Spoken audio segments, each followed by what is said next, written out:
तुम एक डाइट पे हो, प्रॉपर डाइट पे हो, एंड एकदम से तुम्हारे मन में एक इच्छा उठती है कि मुझे कुछ अच्छा खाना है।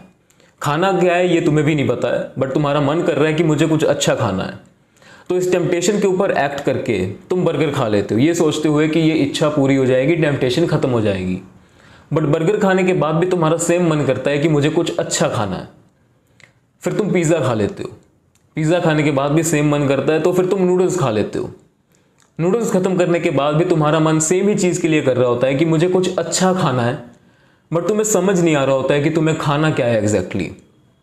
अब नूडल्स खाने के बाद तुमने अपनी डाइट तो ख़राब कर ली, ना ही तुम्हें उस चीज़ से सेटिस्फैक्शन मिली, ना ही तुम्हारी टेम्पटेशन दूर हुई, ना ही तुम्हें कोई चीज़ की किसी भी चीज़ की फुलफिलमेंट फील हुई। एंड वो टेम्पटेशन अभी भी वहीं के वहीं अटकी हुई है कि मुझे कुछ अच्छा सा खाना है। तुम्हारा पेट भर चुका है, इसलिए तुमने खाना नहीं खाया कुछ और। एंड तुम नोटिस करते हो कि थोड़े टाइम बाद तुम्हारी वो टेम्पटेशन अपने आप खत्म हो चुकी है। एक और एग्जांपल लेके चलते हैं। मान लो तुम बैठे हो एंड एकदम से तुम्हारे अंदर सेक्सुअल एनर्जी के झरने बहने लग जाते हैं एंड तुम फील करते हो कि मुझे सेक्स करना है, बट एट दैट मोमेंट तुम वो चीज़ नहीं कर सकते, तो तुम उस टेम्पटेशन के ऊपर एक्ट करके मैस्टरबेट कर लेते हो, गून कर लेते हो, फैप कर लेते हो, जो भी तुम्हें बोलना है बोल लो। एंड वो चीज़ करके तुम ये नोटिस करते हो कि वो मज़ा तो आया ही नहीं जो मेरे ब्रेन ने इमेजिन किया था कि मुझे ये चीज़ करने पर आएगा। वो सेटिस्फैक्शन तुम्हें मिली ही नहीं, वो फुलफिलमेंट तुम्हें मिली ही नहीं, वो खुशी तुम्हें मिली ही नहीं। अब ये एकदम से तुम्हारा कुछ करने का मन कर जाना are just like waves in the ocean. ये इमेजिन करो कि जब भी समुद्र में एक वेव आए, समुद्र सोच ले कि आज तो सुनामी ला दूंगा एंड ला दे, बट एक्चुअल में ये चीज़ ऐसे नहीं होती है।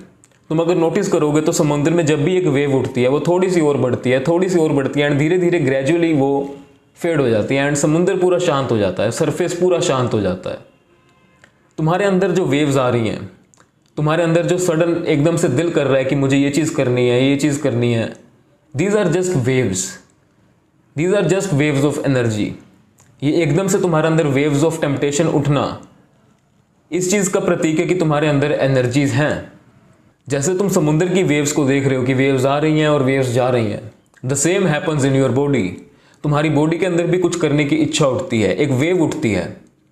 एंड अगर तुम उस चीज़ को बैठ के सिर्फ ऑब्जर्व करो कि हाँ अभी मेरे अंदर सेक्सुअल एनर्जी की वेव उठी हुई है, मेरा कुछ करने को मन कर रहा है, या फिर अभी मेरा कुछ अच्छा सा खाने को मन कर रहा है, एंड तुम उस चीज़ के ऊपर एक्ट ना करके, कुछ बाहर का ना खा के, मास्टरबेट ना करके, उस चीज़ को जस्ट ऑब्जर्व करो कि हाँ एक वेव उठी है, तो तुम देखोगे कि वो वेव धीरे धीरे अपने आप खत्म हो जाएगी। एंड तुम्हारे अंदर ऐसा कुछ भी करने की कोई और इच्छा नहीं होगी, क्योंकि वो वेव जो थी वो एक वेव आई एंड वो वेव चली गई, बट तुम वहाँ पे बैठ के बस उस वेव को देख रहे हो। वेव आई और गई, तुम बैठ के उस वेव को देख रहे हो, तुमने इधर उधर हलचल नहीं करी उस वेव के अकॉर्डिंग। एंड वो वेव तुम्हारा कुछ भी नहीं बिगाड़ पाई, तुम्हारे अंदर कोई रिग्रेट नहीं है कि तुमने बाहर का कुछ खा लिया या फिर तुमने मैस्टरबेट कर लिया, जो चीज़ तुम्हें नहीं करनी थी। Waves are just energy. तुम्हारी बॉडी में वेव्स उठ रही हैं means that you have energy in your body. अब वो एनर्जी अगर तुम वहाँ पे नहीं लगाना चाहते, जो चीज़ तुम्हारे अंदर करने की इच्छा उठ रही है, तो उस एनर्जी को तुम वहाँ पे यूज़ कर लो जो चीज़ तुम एक्चुअल में करना चाहते हो, जो चीज़ तुम्हें एक्चुअल में करना अच्छा लगता है। तुम्हें गिटार बजाना अच्छा लगता है तो तुम गिटार सीखने में उस एनर्जी को यूज़ कर लो।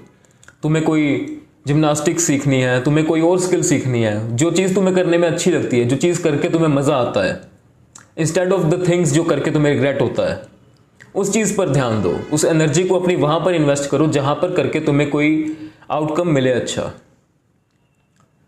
तुम्हारी स्किल्स इंप्रूव हो, something that will benefit you in life, उस चीज़ पर ध्यान दो। एंड जो वेव आ रही है उस वेव को आने दो एंड उस वेव को जाने दो। That is how you control temptation. अब इस चीज़ को ऑब्जर्व कैसे करोगे कि वेव आ रही है और जा रही है एंड तुम बस बैठ के वहाँ पर ऑब्जर्व कर रहे हो? How does that happen? उसके लिए तुम्हारा सेल्फ कंट्रोल होना ज़रूरी है। एंड तुम सेल्फ कंट्रोल कैसे लाओगे अपने माइंड पे? For that you can do meditation. क्योंकि हम क्या कर रहे हैं आजकल के लाइफ में, हम बैठ के हर एक सेकेंड अपने माइंड को स्टिमुलेट कर रहे हैं अलग अलग चीज़ों से। कुछ अच्छा सा खा लिया, फिर फ़ोन देख लिया, फिर फ़ोन पे अश्लील चीज़ें देख ली, फिर दोबारा से रील स्क्रॉल कर ली, फिर से कुछ बाहर का खा लिया, फिर दारू पी ली, फिर सुट्टा फूक लिया, फिर ये कर लिया, फिर वो कर लिया। We are constantly stimulating our brain so much कि वो एक जगह पे बैठ के आराम से रिलैक्स कर ही नहीं पा रहा है। तो मेडिटेशन में तुम क्या करोगे? तुम आराम से बैठ के अपनी ब्रीदिंग पे फोकस करोगे।